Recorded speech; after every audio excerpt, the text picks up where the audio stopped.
عید عربی زبان کا لفظ ہے جس کے معنی کو بیان کرتے ہوئے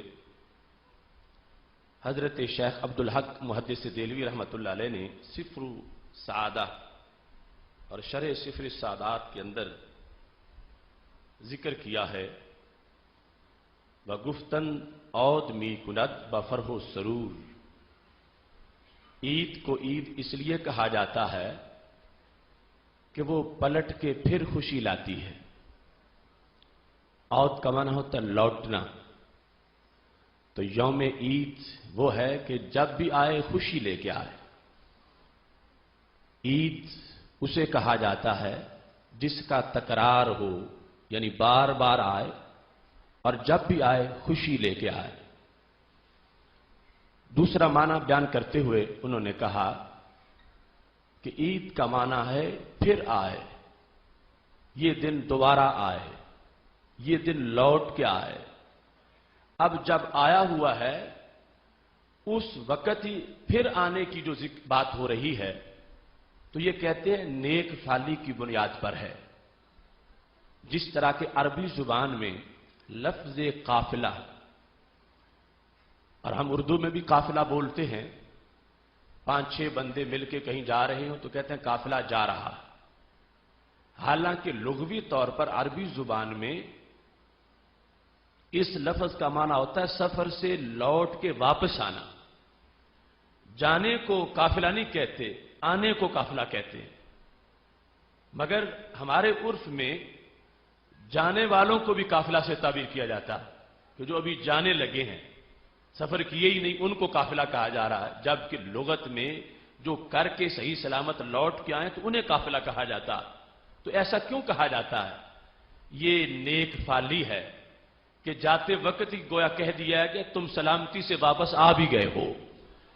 یہ اس کے اندر اصل معنویت ہے، اگرچہ کسی کو معلوم ہو یا نہ ہو۔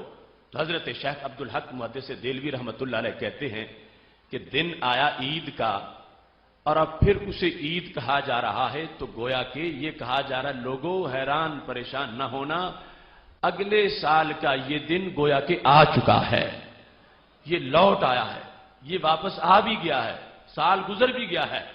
یعنی آج کا دن جو عید کا دن ہے، اس سے جو اگلا دن ایک سال کے گزرنے کے بعد ہوگا، اس کے لحاظ سے عید کا دن کہہ کے یہ کہا جا رہا ہے کہ اس کے بارے میں کوئی تردد نہیں، کوئی دوری نہیں، رب کا کرم ہے، یوں سمجھو کہ پھر یہ دن سال گزر کے آ گیا ہے۔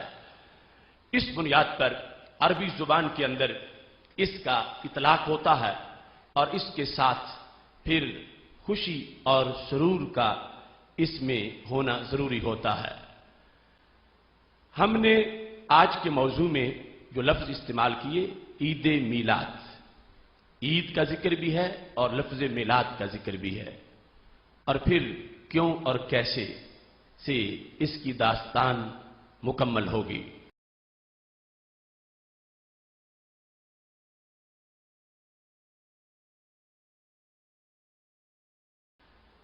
ہم نے آج کے موضوع میں جو لفظ استعمال کیے عید میلاد، عید کا ذکر بھی ہے اور لفظ میلاد کا ذکر بھی ہے، اور پھر کیوں اور کیسے سے اس کی داستان مکمل ہوگی۔ لفظ میلاد، اس کے لحاظ سے کچھ لوگوں کو بڑی تشویش ہے اور پوچھتے ہیں یہ صیغہ کیا ہے، اس کا مطلب کیا ہے، اس کا معنی کیا ہے۔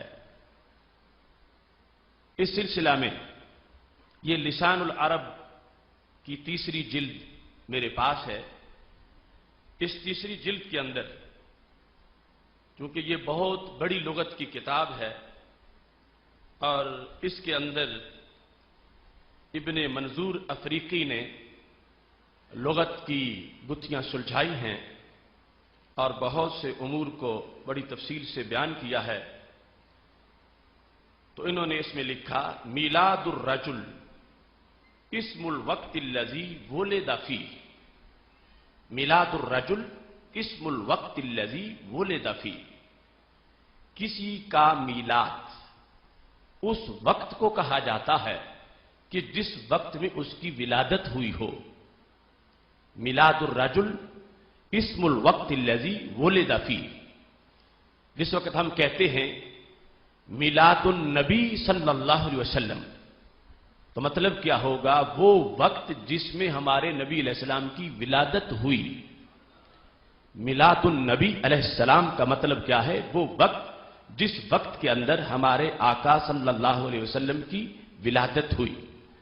عرب اس کے لیے لفظ مولد استعمال کرتے ہیں، ہمارے عرف میں لفظ میلاد زیادہ طور پر استعمال کیا جاتا ہے، تو مولد کے لحاظ سے بھی انہوں نے کہا کہ مولد الرجل وقت ولادت ہی، کہ کسی کا مولد اس سے مراد اس کی ولادت کا وقت ہوتا ہے۔